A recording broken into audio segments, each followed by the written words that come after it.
Here they come. One cold front after another for at least the next week for Southeast Australia. This is good news for snow lovers, but not such wonderful news for those of us who don't enjoy wet, cold, windy weather. Image, the synoptic chart for next Tuesday, showing potentially the strongest and coldest front of the period approaching SE Australia.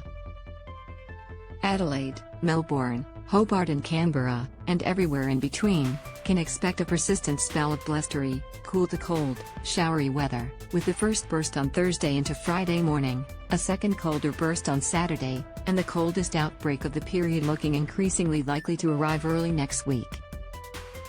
Sydney will duck the worst of it, with top temps staying in the high teens and even peaking in the low 20s on a couple of days in the warmer northwesterly wind flow between fronts, while Brisbane will completely avoid the wintry weather, with a prolonged spell of delightful fine days and top temps in the low to mid-20s.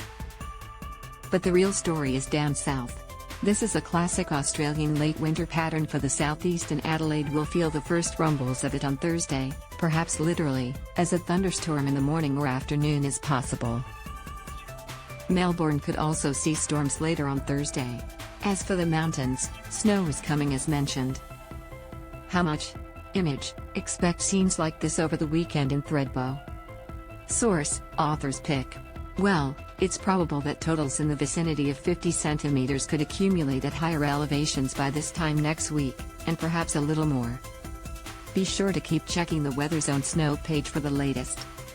A little rain could fall on all but the highest peaks on Thursday in the warmish air ahead of the first front, but from then on, it all looks like the good stuff.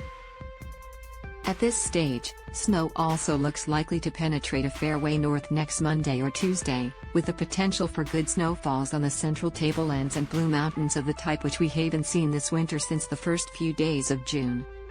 We'll keep you posted.